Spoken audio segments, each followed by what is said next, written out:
ही में कोटा, जोधपुर और भीलवाड़ा में हुई प्रसूताओं की दुखद मौतों ने पूरे राजस्थान को झकझोर कर रख दिया। चर्चा का विषय यही रहा। इन घटनाओं के बाद प्रदेश सरकार ने एक अहम फैसला लिया है। सरकार एक्शन मोड में नजर आ रही है। अब प्रदेश के बड़े सरकारी अस्पतालों में प्रसव सखी तैनात की जाएंगी। गुलाबी एप्रिन पहने ये प्रशिक्षित नर्सिंग स्टाफ और महिला स्वास्थ्य कर्मी हाई रिस्क गर्भवती महिलाओं के साथ भर्ती से लेकर डिस्चार्ज तक साय की तरह रहेंगी, उनकी मदद करेंगी। कुल मिलाकर सरकारी अस्पतालों की भीड़भाड़ और लंबी लाइनों में अक्सर मरीजों को समझ नहीं आता कि कहां पर जाएं, किससे मिले और कौन सी जांच करवाएं। इसी परेशानी को दूर करने के लिए राजस्थान सरकार ने प्रसूता सखी तैनात करने का फैसला लिया है। लेकिन यहां पर सवाल बस इतना है कि क्या अस्पतालों में प्रसूता सखी की तैनाती से रुकेगी प्रसूताओं की मौत, क्योंकि अस्पतालों की व्यवस्था सुधारने के लिए अभी भी बहुत कुछ किया जाना बाकी है। मिलावटी दवाइयां, अस्पताल का इन्फेक्शन और भी तमाम कमियां, इनको कब दूर करेगी सरकार? आज चर्चा तमाम सवालों पर करेंगे। आप बने रहिए मेरे साथ।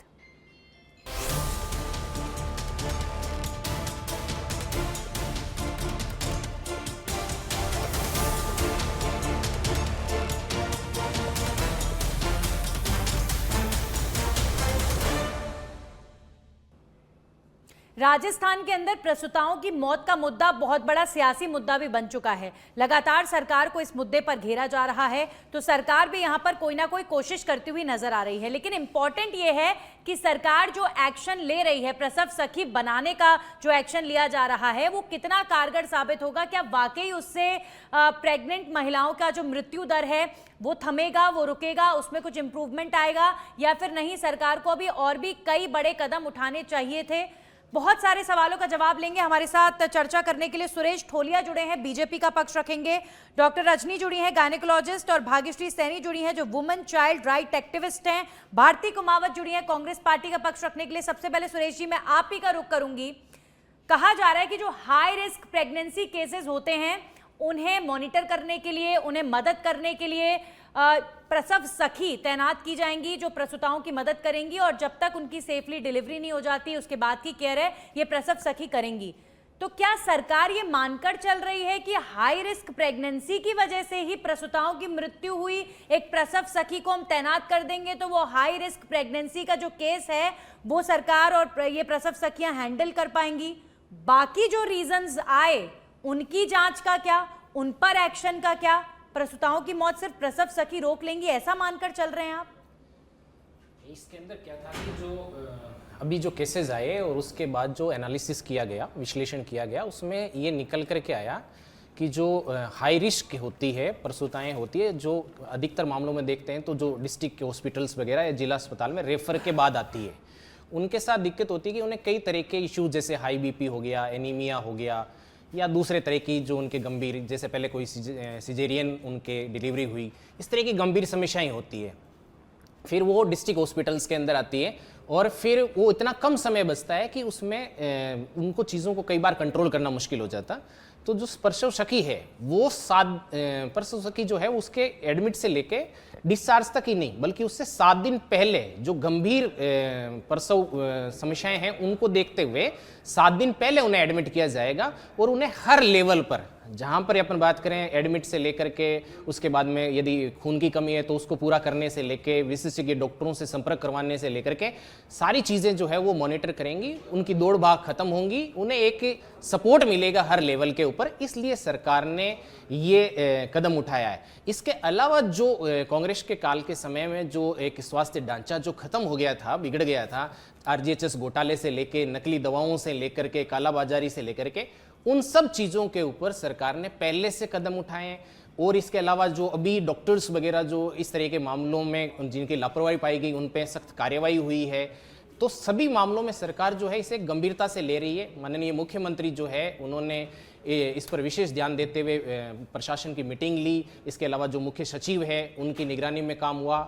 लगातार 4-5 दिन तक उन्होंने चीजों को एनालिसिस किया और इस व्यवस्था को ठीक करने का प्रयास कर रहे हैं। सुरेश जी, हम क्यों ना कहें, मैं 10 सेकंड में आपका इस पर रिप्लाई चाहूंगी, हम क्यों ना कहें कि सरकार यहाँ पर खाना पूर्ति करने का काम कर रही है, क्योंकि जो मुख्य वजह रही, मतलब आप ये कह रहे हैं हम स्टाफ बढ़ा देंगे तो प्रॉब्लम का सोल्यूशन हो जाएगा। जो मुख्य वजह रही, नकली दवाओं के आरोप लगे, उसकी जांच का क्या हुआ उस बारे में सरकार कुछ नहीं कह रही। इन्फेक्शन से भरे ऑपरेशन ऑपरेशन थिएटर्स की वजह से प्रसूताओं की मृत्यु हुई, उस बारे में सरकार बात नहीं कर रही। मतलब एक्शन के नाम पर स्टाफ बढ़ा देने से सोल्यूशन हो जाएगा, मुझे लगता है या तो सरकार भ्रम में या फिर भ्रमित करने की कोशिश की जा रही है। नहीं, ऐसा नहीं है, चीज़ें ठीक होती है समय के साथ। जैसे अपन यदि बात करें 2011 से 13 के बीच में जो मातृ मृत्यु अनुपात था, एमएमआर था, वो 244 था राजस्थान का, आज वो घट करके 86 रह गया है।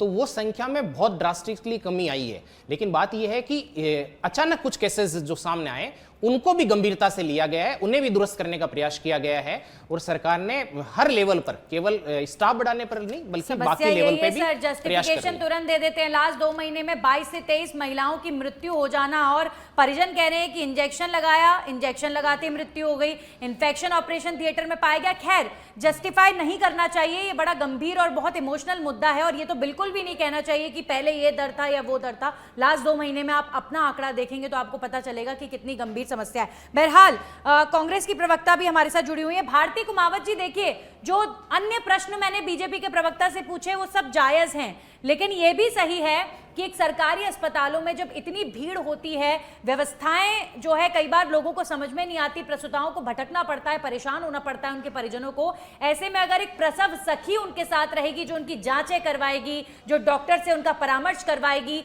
जो उनके पूरे ट्रीटमेंट का ख्याल रखेगी और वो भी प्रोफेशनल नर्सिंग स्टाफ, तो ऐसे में मरीजों को, प्रसूताओं को हेल्प मिलेगी। अच्छा कदम है ये सरकार का, it is a good step by government. आप भी कहेंगी कांग्रेस पार्टी मानेगी ये बात?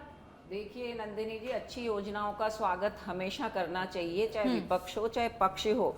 लेकिन राजस्थान में सुरक्षित मातृत्व का जो एक सुखद एहसास या सपना है, वो इतना गंभीर और जोखिम भरा हो गया है कि शायद प्रसूताएं अब वहां जाने से भी डर रही है। और हमने ये देखा भी है कि अब वहां बेड खाली पड़े हुए हैं, चूंकि 23 से ज़्यादा मौतें प्रसूताओं की हो गई है, जिसने राजस्थान की स्वास्थ्य की जो व्यवस्था है उसके ऊपर गंभीर और जोखिम भरी चुनौतियां खड़ी कर दी है। ये केवल ये कहकर इतिश्री कर ले कि हमने प्रसव सखी लगा दिए, जब आप अस्पताल में भरपूर विशेषज्ञ डॉक्टर्स नहीं है, संसाधन नहीं है, 40 ऑपरेशन पर आप 6 सर्जिकल सेट रख रहे हैं, वो कैसे स्टरलाइज होंगे और कैसे वो प्रसूताओं के उस वक्त काम में लिए जाते होंगे। भयंकर संक्रमण का शिकार ऑपरेशन थिएटर है, जहां देखिए ऑक्सीटोसिन जो दवा है जो प्रसूताओं को डिलीवरी के बाद उनके रक्त को रोकने के लिए दी जाती है, जहां पानी जैसी दवा भरकर उसमें पानी भर दिया जा रहा है। मैं समझती हूं कि राजस्थान में दवा माफिया का एक बड़ा स्कैंडल है। क्या सरकार ने एसओपी लगाने के बाद इनको रोका? क्या सरकार ये बता पाई कि एसओपी लगाने के बाद क्या कारण रहे, किस स्तर पर सरकार ने आज तक निगरानी करी? ये देखिए 685 जो मौतें हुई है, एक चौंकाने वाला आंकड़ा बता देती हूँ मैं स्वास्थ्य विभाग की लापरवाही का, जिसमें से 64.2% जो प्रसूता मातृत्व मौत है उनका आंकड़ा तो दर्ज ही नहीं है। गंभीर रसातल में स्वास्थ्य विभाग और सरकार की लापरवाही। और ये हम बता दें अच्छे से कि माननीय स्वास्थ्य मंत्री जी, उनके जो बयान है उनकी संवेदनहीनता का प्रमाण है ये प्रसूताओं की मौत, कि प्रसूताएं नाचती हुई आ रही है या स्ट्रेचर पर आ रही है। जब उनसे संबंधित प्रश्न माननीय स्वास्थ्य मंत्री जी से पूछा जाता है तो बड़े हंसकर कहते हैं ब्रेक के बाद मिलेंगे। मंत्री जी पर चर्चा कर लेंगे, लेकिन आप जब इतनी कमियां गिनवा रही हैं तो ये आज मांग रही है, भारती जी, ये आज या कल में इकट्ठी नहीं हुई है ये कमियां अस्पतालों की। प्रसूताओं की मौत का मुद्दा तो गहलोत सरकार में भी गूंजता था, हम और आप बैठकर चर्चा भी करते थे। तो अस्पतालों की दुर्दशा आज की तस्वीर नहीं है। जोधपुर में नंदिनी जी ये हुआ ये था, उसी पुरानी कहानी है राजस्थान की। पूर्व मुख्यमंत्री गहलोत साहब अस्पतालों में पहुंचकर और उन तुरंत कार्यवाही कर उस कमी को दुरुस्त किया गया था। और राइट टू हेल्थ जो माननीय मुख्यमंत्री जी ने लागू किया था, आरजीएचएस, जहां पेंशनर्स बेचारी अपनी दवाइयां वो तो आज भी है, सब गड्ढे में डाल दिए। मैं खुद एक बहुत बड़ी रिटायर्ड कर्मचारी हूं, I am a very big sufferer of this RGHS policy. मुझे डॉक्टर भगा देते हैं कि हमारे यहाँ पैसा नहीं आ रहा है, पता नहीं बहुत सारे लोग ऐसे हैं जो आरजीएचएस से आज भी ट्रीटमेंट ले रहे हैं। मुझे नहीं पता किस डॉक्टर ने आपके साथ किया, आपको तो शिकायत दर्ज करानी चाहिए फिर ऐसे डॉक्टर के खिलाफ जो आरजीएचएस से आपको इलाज नहीं दे रहे हैं। ठीक है, डिटेल जरूर दीजिएगा मैम, अगर इस पर कुछ होगा तो हम लोग भी खबर चला देंगे। भाग्यश्री सैनी जी, देखिए बेशक यहाँ पर कांग्रेस बीजेपी इस मुद्दे पर होता हो, लेकिन मैं फिलहाल जो सरकार ने कदम उठाया है, ये आपको अभी फिलहाल एक सिचुएशन को कंट्रोल करने के लिए सरकार का एक ऐसा एक्शन मान सकती हैं कि सिचुएशन को कंट्रोल करने के लिए एक सरकार ने एक्शन ले लिया कि लोग थोड़ा शांत हो जाएं, या फिर नहीं, सरकार का ये जो एक्शन है प्रसव सखी का, ये बड़ी भूमिका अदा करेगा प्रसूताओं की मदद करने में, लोगों की मदद करने में? क्योंकि ये बात तो सच है कि सरकारी अस्पताल में इतना आसान नहीं होता डॉक्टर से मिलना, जांचें करवाना, बहुत भीड़ होती है, और ऐसे में कोई उनकी मदद करेगा तो ये अच्छी बात है। देखिए, जो प्रसूताओं की जो अभी स्थिति चल रही है हमारे प्रदेश में, उसको देखते हुए बहुत अच्छी योजना है, सरकार बहुत अच्छे से सक्रिय हुई, बहुत अच्छी बात है। ग्रामीण क्षेत्र में, आदिवासी क्षेत्र में लोग आने से डरते हैं, अगर आ जाते हैं जिला अस्पतालों में तो भटकते रहते हैं। तो इस योजना से ये चीज़ तो तय है कि उन्हें भटकना नहीं पड़ेगा, उनका कॉन्फिडेंस बढ़ेगा, जो मानसिक दबाव है वो कम होगा और समय बचेगा, बहुत अच्छी बात है। लेकिन अगर मैं प्रसूताओं के पूरे बात करूं तो मुझे लगता है कि एक योजना से हम प्रसूताओं की तकलीफों को कम नहीं कर सकते, हमें मल्टी डायमेंशनल अप्रोच लेनी पड़ेगी। अगर मैं इसी स्कीम की बात करूं तो देखिए, बहुत इंपॉर्टेंट है एक तो स्टाफ पर्याप्त हो, दूसरी बात स्टाफ फ्रेंडली हो, उन्हीं की भाषा का हो, बहुत सहज हो, क्योंकि आप देखते हैं कई बार स्टाफ बहुत फ्रेंडली नहीं होता है। तीसरी, ये जो इनका बूथ है ये हॉस्पिटल प्रशासन की निगरानी में हो, सीसीटीवी की निगरानी में हो। चौथी बात अगर मैं यहाँ पे करूँ कि आप देखिए कि पेशेंट्स जो प्रसूताएं होती हैं हाई रिस्क प्रेगनेंसी पे, उनको रेफर टाइमली नहीं किया जाता है, तो उनको रेफर टाइमली किया जाए। दूसरा, उनको ये है कि यही नहीं है कि सिर्फ प्रसूताओं के स्तर पे, आप देखेंगे कि उनके जो परिजन है उनको गांव-गांव लेके भटकते रहते हैं, वो आना ही नहीं चाहते। पर एक प्रोफेशनल प्रसव सखी तो समझ पाएगी ना सिचुएशन को, तो exactly. बहुत अच्छी बात है। उसके लिए जरूरत है कि हम प्रसव सखी के साथ जो हमारी पोषण सखी हैं, जो हमारी एएनएम्स हैं, जो आशा है, उनको भी हम लोग सेंसिटाइज करें, उनको भी हम लोग और एम्पावर्ड करें कि वो उन लोगों की काउंसलिंग कर पाए, उनके जो परिवारजन है उनकी काउंसलिंग कर पाए।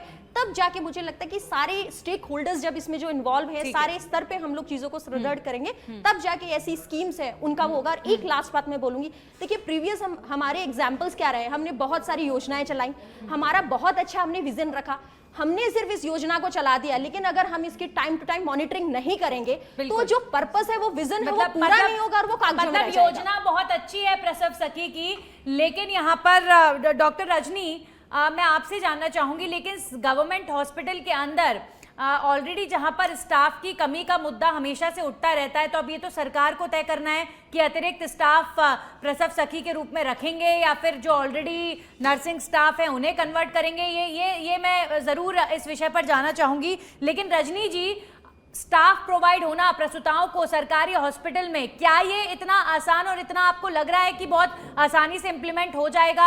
एक एक प्रसूता को पर्सनल लेवल पर जो है प्रसव सखी मिलना, ये सुनने में बहुत अच्छा लग रहा है, लेकिन इजीली पॉसिबल है ये? जी बिल्कुल, अगर सरकार मन में सोच लेती है किसी योजना को धरातल पर क्रियान्वित करना चाहती है तो वो बिल्कुल कर सकती है।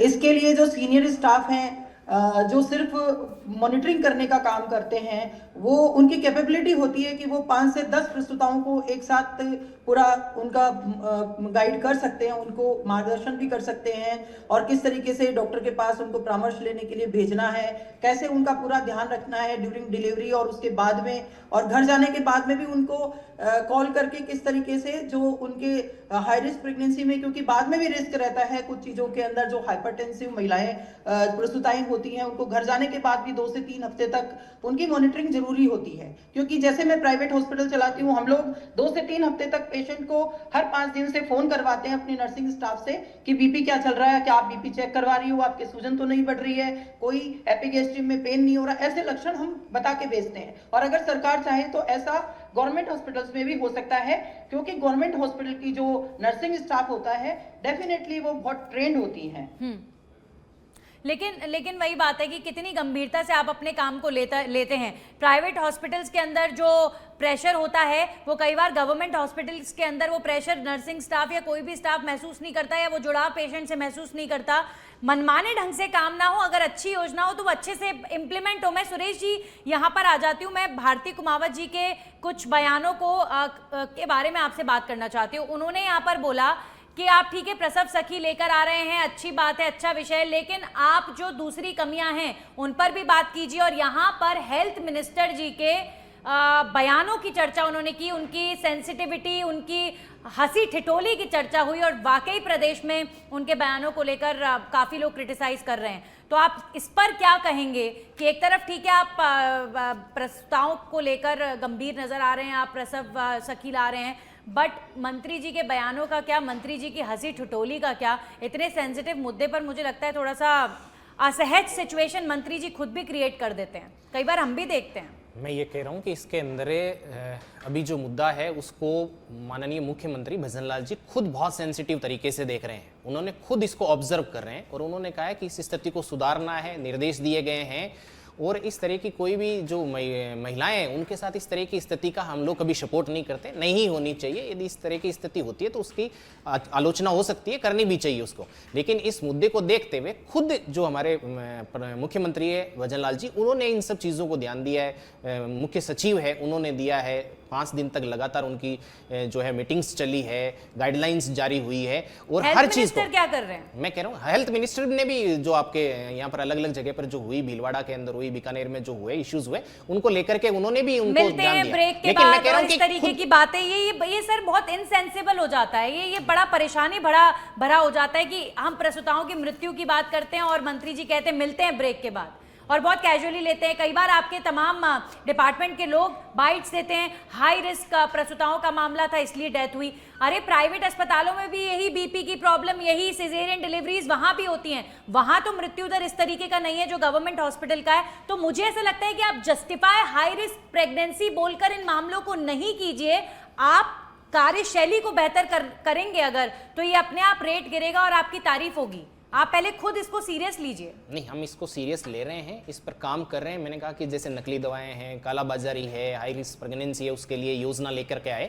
मुख्यमंत्री जी खुद संवेदनशील है। यदि इतने कम समय के अंदर एक योजना लेकर के आ रहे हैं, उसे इंप्लीमेंट करने की बात कर रहे हैं, स्टाफ के साथ कोऑर्डिनेशन कर रहे हैं, डिस्ट्रिक्ट लेवल से लेकर के स्टेट लेवल तक सारी स्टाफ का कोऑर्डिनेशन हो रहा है, तो संवेदनशीलता के आधार पर ही हो रहा है। और यदि कुछ खामियां नहीं रही होती तो मुख्यमंत्री लेवल पर ये चीजें नहीं होती, तो सीएम लेवल पर यदि मॉनिटरिंग हो रही है तो इस मुद्दे की गंभीरता को किस तरीके से सरकार ले रही है उसको आपको समझना चाहिए। तो सरकार इसको दुरुस्त करेगी जल्दी इस सब चीजों को। और भारती जी ने बोला नकली दवाइयों का क्या, इन्फेक्शन से भरे ऑपरेशन थिएटर्स का क्या? वो कह रही हैं कि हमारे समय पर हमने एक्शन लिया, अस्पतालों की व्यवस्था ठीक हुई, आपके आने के बाद अस्पतालों की व्यवस्था और खराब हो गई। इस पर क्या कहेंगे? मैं आपको एक एक खबर जो है, आप यदि कहें मेरे को टाइम दे तो मैं बता दूंगा। देखो, 10 लाख का दावा, गंभीर रोगों में दिखावा, 15 दिन बाद व्यवसायिक दरों पर लूट। ये खबर छपी है 2 नवंबर 2022 को। मैं ऐसी सैकड़ों खबरें आपको बता सकता हूं कि इन्होंने किस तरीके से 800 रुपए की जो टेबलेट है वो 3 लाख रुपए के अंदर हुई और उसके ऊपर बिल भी पारित हो गया। ये भी एक 2022 की खबर है। ऐसे मैं आपको तमाम खबरें बता सकता हूं कि जो इन्होंने स्वास्थ्य व्यवस्था थी उसको किस तरीके से बर्बाद करने का काम किया।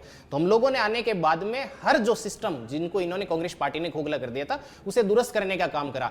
आरजीएचएस के अंदर किस तरीके से इन्होंने, देखो आप, पूरा का पूरा जो है घोटाला करा था। जो फार्मेसी थे, हॉस्पिटल्स थे, किस तरीके से उनका जो हम कह सकते हैं कि उनको पेमेंट हो रहा था बिना किसी प्रकार के ट्रीटमेंट के। तो उन सारी चीजों को दुरुस्त करने का काम करा। सैकड़ों हजारों हॉस्पिटल्स, फार्मेसीज को जो है वो ब्लैकलिस्ट करने का काम हमारी सरकार ने करा। तो बहुत सारे काम सरकार ने समय के साथ करें। कांग्रेस कह रही है आरजीएचएस को खराब कर दिया आप लोगों ने, भारती जी कह रही है मैं इलाज के लिए गई, मुझे मिला नहीं। वो एक गवर्नमेंट एम्प्लॉय है, वो कह रही है मुझे डॉक्टर ने भगा दिया वहां से। आपकी सरकार में आरजीएचएस योजना के तहत इलाज नहीं हो रहा, वो कह रही हैं। एक्चुअली कांग्रेस का काम है कि कांग्रेस ये कहेंगी कि जैसे एलपीजी सिलेंडर का हमारे घरों में कहीं प्रॉब्लम नहीं हुई थी। कांग्रेस के सारे नेता कहते थे कि हमें तो एलपीजी सिलेंडर्स नहीं मिल रहे हैं। सबसे पहले ये लोग ये बात कहते हैं, फिर आज तक किसी को समस्या हुई क्या? ये जवाब ले लेते हैं। अब जब थोलिया जी एलपीजी सिलेंडर की बात ले आए तो मैं अभी बता देती हूँ, राजस्थान में 4 महीने जो सड़कें गड्ढा बन गई है, जो दुर्घटनाओं को इतना बुरी तरीके से अंजाम दे रही है, वहां जो नगरीय विकास मंत्री, आवासन मंत्री है झाबरमल जी खर्रा, उन्होंने साफ कह दिया है गड्ढा राज भुगतो 4 महीने। उससे पहले भी इन्होंने बिटुमिन का हवाला देकर डामरीकरण पर बिल्कुल पाबंदी लगा दी थी। मुद्दा आज का बड़ा अहम है, हम स्वास्थ्य व्यवस्था पर ही रहते हैं। बात करें तो मैं बता दूं, महिला उत्पीड़न को लेकर जब हम सिरमौर हो गए थे राजस्थान, तब माननीय मुख्यमंत्री जी ने पीएचक्यू में जाकर अधिकारियों से बैठक ली थी। उसके बाद क्या राजस्थान में डकैती, लूट, अपहरण, चाइल्ड ट्रैफिकिंग और ड्रग्स, ये क्या कम हो गई है? बिल्कुल सिरे से केवल लीपा पोती और बयानबाजी से काम नहीं चलेगा। राजस्थान रेप के मामले में दूसरे स्थान पर था कांग्रेस के समय, रेप के मामले में। राजस्थान तो क्या आप और तो आप आज की ताजा खबर में अभी भी तो नंबर 1 पर ही है सुरेश जी, हम रेप के मामले की बात कर रही हूँ। ऐसे में खैर आज एक एक सेकंड भारती जी, स्वास्थ्य व्यवस्था पर रहते हैं। स्वास्थ्य मैं व्यवस्था सुनिए की सुनिए, बात कर रही हूँ अब आज एक खबर और आई, जनाना हॉस्पिटल जयपुर में नई बिल्डिंग में ये हॉस्पिटल शिफ्ट होगा। एक और खबर आई स्वास्थ्य विभाग से जुड़ी, प्रसव सखियां रखी जाएंगी। तो ऐसा नहीं है कि कोई काम हो नहीं रहा है, काम हो रहे हैं, लेकिन सरकार के लिए इंपॉर्टेंट ये होता है कि कोई गलती हुई कहीं पर तो उसको सुधार करने के लिए एक्शन लिए जाए। अब अगर सरकार एक्शन ले रही है तो यहाँ पर तारीफ हमें सरकार की करनी चाहिए कि नहीं करनी चाहिए? प्रसव सखी बना रहे हैं, ला रहे हैं स्टाफ, तो तारीफ तो करनी चाहिए ना। मैंने बोला ना कि बिल्कुल स्वागत योग्य कदम है, लेकिन फाइलों में सिमट कर रह जाना। मैं ग्रामीण क्षेत्रों की बात करूं तो वहां आंगनबाड़ी कार्यकर्ता, आशा और एएनएम तीनों लगातार गर्भवती महिलाओं के साथ उनको जुड़े रहने के सख्त निर्देश होते हैं पूरे 9 महीने। और जिन बीमारियों का डॉक्टर्स या सरकार जिक्र कर रही है, ये बहुत आम बात है। प्रसूताएं जब से वो एक्सपेक्ट करने लगती हैं तब से उनको बीपी, शुगर और ये ऐसी गंभीर बीमारियां हो जाती है। तो डॉक्टर्स कहाँ होते हैं उस वक्त? वो मैं कुल मिलाकर मैं बता दूं, भारतीय जनता पार्टी की सरकार का सिस्टम फेलियर है, इनकी इम्प्लीमेंटेशन ठीक नहीं है और इनकी मॉनिटरिंग ठीक नहीं है। जीरो टॉलरेंस के नाम पर जो भ्रष्टाचार इस सरकार में पनप रहा है, आज उन प्रसूताओं ने कौन सा इच्छा मृत्यु भ्रष्टाचार का वरदान भगवान से मांगा है। कौन सा किस भ्रष्टाचार की बात कर रहे हो? इंजेक्शन में आप पानी भर के दे रहे हैं, इतनी एक्सपायर्ड दवाइयां मिलती हैं अस्पतालों में। ये क्या है? ये बहुत बड़ा इशू है। ये बहुत नकली दवाओं का इशू तो बहुत वर्षों से चला आ रहा है राजस्थान के अंदर और ये बहुत बड़ी टेंशन का विषय है। इस पर भी मैं आगे, अब अगला क्वेश्चन हम इसी पर कर लेंगे, लेकिन उससे पहले मैं भाग्यश्री सैनी जी आपका रुख कर लेती हूँ। देखिए, खामियां होती हैं, लेकिन अच्छी सरकारें वो होती हैं जो उन खामियों को एक्सेप्ट करें और उन खामियों पर काम करें। अगर भजनलाल सरकार उन खामियों को नोट कर रही है और एक्शन ले रही है तो ठीक है, आगे अब देखेंगे। अगर प्रेग्नेंट महिलाओं का मृत्यु दर में रेट में कमी आएगी तो फिर अच्छी बात होगी, सरकार के इस कदम की तारीफ करेंगे। देखिए नंदिनी जी, जो हर नागरिक है, लेकिन भाग्यश्री जी, इंपॉर्टेंट क्वेश्चन मेरा रह गया कि सिर्फ ये प्रसूता सखी रखने से, प्रसव सखी रखने से वाकई क्या ये रेट कम हो पाएगा? मैं ये दोनों प्रैक्टिकल क्वेश्चंस दोनों अपनी प्रवक्ताओं से पूछूंगी जो डॉक्टर हैं, और भाग्यश्री जी आपसे भी, कि मतलब सिर्फ एक प्रसूता सखी रखने से सॉल्यूशन हो जाएगा कंप्लीटली? मुझे नहीं लगता कि होगा। बाकी आप बताइए। देखिए, मैं 2 चीज़ें यहाँ पे बोलूँगी कि हर व्यक्ति जो है उसका स्वास्थ्य पाना उसका अधिकार है और सरकार का ये कर्तव्य है कि उसे दे। स्टेट से लेके ग्रामीण स्तर पे हमारे पास ऑर्गेनाइजेशंस हैं, हमारे पास पूरी हायरार्की है, चाहे वो सरकारी हॉस्पिटल हो, जिला हॉस्पिटल हो, सीएचसी, पीएचसी, जो भी है, आशाएं हो, सब कुछ है। प्रॉब्लम है इम्प्लीमेंटेशन में, प्रॉब्लम है मॉनिटरिंग में, इन सारी चीज़ों में प्रॉब्लम है। स्वास्थ्य जो सेवाएं हैं वो सरकार की प्रायोरिटी प्रसूताओं के मरने के बाद हम इतने सक्रिय हो जाते हैं, वो प्रायोरिटी साल भर होनी चाहिए, वो ऑडिट साल भर होना चाहिए, वो मॉनिटरिंग साल भर होना चाहिए, वो फेयर चीजें साल भर होना चाहिए, तब जाके हम स्वास्थ्य सेवाओं को ठीक कर सकते हैं। रही प्रसव सखी की बात, मैंने जैसे कहा कि बहुत अच्छी बात है, हाई रिस्क प्रेगनेंसी में उनको सुविधा होगी। आप अगर ये मानते हैं कि सिर्फ इस एक योजना से सारी चीजों को आप डील कर लोगे, बिल्कुल नहीं। आपको ऊपर से लेके नीचे सारी चीजों को दुरुस्त करना पड़ेगा, मल्टी डायमेंशनल अप्रोच लेनी पड़ेगी। आपको प्रसव सखी के साथ पोषण सखी को भी सेंसिटाइज करना है, उनको एम्पावर्ड करना है। जब ग्रामीण महिला जो पढ़ी लिखी नहीं है, जिसका परिवार इस बात की परवाह ही नहीं करता है कि हमें इसको सही पोषण देना है या इसकी जांच करवानी है, वो हॉस्पिटल तक पहुंच ही नहीं रही है, तो हम कैसे उसको वो सुविधाएं देंगे? तो जरूरत है कि हम वहां से शुरू करें, तब जाके हम चीजों में कुछ चेंजेस देख सकते हैं, बदलाव देख सकते हैं। ठीक है डॉक्टर रजनी, मैं आपके माध्यम से जानना चाहती हूँ मैम, अभी फिलहाल जो परेशानियां आई या फिर जो तमाम बीजेपी के प्रवक्ता या बीजेपी के लीडर्स या फिर कोई भी चिकित्सा डिपार्टमेंट से आप पूछेंगे तो वो यही कहेगा कि हाई रिस्क प्रेगनेंसी थी साहब, इसीलिए डेथ हो गई। ये जो ब्लड प्रेशर या फिर सिजेरियन डिलीवरी के बाद के कॉम्प्लिकेशंस गिनवाए जा रहे हैं, आप तो एक प्राइवेट हॉस्पिटल चला रही हैं, आप भी इस बात को समझती होंगी कि ये कॉमन प्रॉब्लम्स होती हैं, कई लोगों में बहुत ज़्यादा होती हैं, बहुत रिस्की हो जाता है, लेकिन जनरली ब्लड प्रेशर या इस तरह की प्रॉब्लम्स होती हैं, बट उन्हें अगर समय रहते कंट्रोल किया जा सकता है, ऑपरेशन थिएटर को प्रॉपर स्टरलाइज तो आप लोग भी करते होंगे, तो ये प्रिकॉशंस लिए जाते तो ये दर इतना बढ़ता नहीं। कहीं ना कहीं बड़ी गलती हुई है, बहुत बड़े लेवल पर हुई है, आप मानती हैं इस बात को? जी बिल्कुल, इनमें कोई ना कोई कॉमन इश्यू जरूर रहा है। जब भी जगह जगह पे सेम यही प्रॉब्लम ऑपरेशन थिएटर से निकलने वाली प्रसूताओं के साथ में हुई है। बहुत ही बड़ा कारण कोई सेप्सिस का रहा है, जरूर ये हाई रिस्क होंगी, क्योंकि हाई रिस्क महिलाएं जो सेप्सिस को जल्दी उसकी वजह से इन्फेक्शन फैल करके और उनके जैसे किडनी फेल हुई है, इस तरीके की घटनाएं, और वो बहुत ज़्यादा सीरियस हो गई। हाई रिस्क प्रसूताएं जल्दी सीरियस हो जाती हैं, जबकि नॉर्मल जो महिलाओं की इम्यूनिटी ठीक होती है, वो जो प्रसूताएं हैं वो उस सेप्सिस को कई बार झेल जाती हैं। तो इसलिए जरूर कॉमन इश्यू जरूर है, कहीं ना कहीं सेप्सिस का कारण जरूर है, लेकिन ये जांच का विषय है और सरकार इस मामले में बहुत संवेदनशील है। खुद मुख्यमंत्री जी का जो ये बयान है कि अब तो ये जो चीज है सिर के ऊपर से निकल रही है, पानी सिर के ऊपर से जा रहा है, ये जो बयान है इसको मैं एक अकाउंटेबिलिटी के रूप में देखूंगी कि वो अपनी अकाउंटेबिलिटी मान रहे हैं इसके लिए, और इसके लिए उन्होंने जांच कमेटियां भी बनाई हैं। जांच कमेटी पर ही आ जाते हैं। फाइनल कमेंट पर सुरेश जी का ही ले लेते हैं मैम, लिमिटेड समय। मैं जांच कमेटी की बात कर रही हूँ। जांच कमेटी बनी, प्रसूताओं की मौत पर बहुत सारे कारण रहे, कुछ ना कुछ कॉमन प्रॉब्लम्स भी रही। अब जांच कमेटी की रिपोर्ट क्या रही, क्या हुआ, नकली दवाइयों का क्या हुआ, किसके खिलाफ आप लोग कार्रवाइयां कर रहे हैं, ये जो सारी बातें हैं ये भी तो खुलकर आके कहिए। ये बस्ते के अंदर बंद क्यों हैं, ये भी जनता को जानने का हक है कि अगर किसी प्रसूता में नकली दवाई गई है तो किसने दी, कौन सा रैकेट था, क्या कार्रवाई आपने की, वो भी आपको बताना चाहिए। उन जांच रिपोर्टों का क्या? मैं कह रहा हूँ कि जिसमें जो नकली दवाओं की बात हो रही थी, वो इंजेक्शन दिया जा रहा था ऑक्सीटोसिन वगैरह की जगह पे दूसरा, तो उसके मामले में उन स्टाफ को जो है वो निलंबित किया गया है, कार्यवाही हुई है।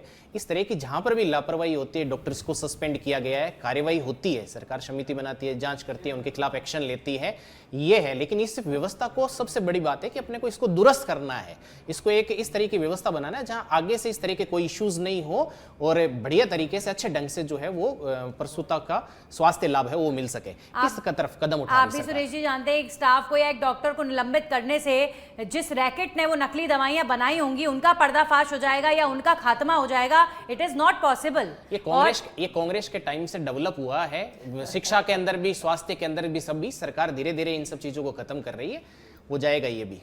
भारती जी, वैसे बड़ा सेंसिटिव इशू है और देखिए, इसमें मैं बता देती हंसना हूँ या मुस्कुराना, बिल्कुल, इसी बात के लिए मैं हेल्थ क्योंकि मिनिस्टर जी की बात यहाँ पर कर रही थी और अब आप भी हंस रही हैं। हास्यास्पद बयान देते हैं टोलिया जी। मैं बता दूं, अप्रैल में मातृ मृत्यु दर इतने मात्र सेंसिटिव 39 इशू थी, पे जो हंसने की तो मई कोई में बात ही just नहीं है मैम। डबल होकर 75% हो गई है मातृ मृत्यु दर। सरकार क्या कर रही है, और इनकी जांच रिपोर्टों के लिए भजनलाल सरकार में एक बक्सा बना हुआ है जिसका ताला एक बार लग जाता है वो दोबारा कभी चलिए, अभी खुलता आने नहीं वाला है। वक्त बताएगा क्या होता है आगे। इस प्रसूता के मुद्दे को सरकार किस तरीके से इंप्रूव कर पाती है, प्रसूताओं की डेथ रेट क्या कम होगी सरकार के इस एक्शन से, और भी क्या कई एक्शन सरकार लेगी, ये वक्त बताएगा। लेकिन फिलहाल हम तो यही प्रार्थना ही कर सकते हैं कि अब किसी महिला की जान कम से कम अस्पतालों की लापरवाही की वजह से तो ना जाए। सभी प्रवक्ता जुड़े, बहुत बहुत धन्यवाद आप सभी का जुड़ने के लिए। और इसी के साथ ही खास पेशकश में आज के लिए इतना ही। नमस्कार।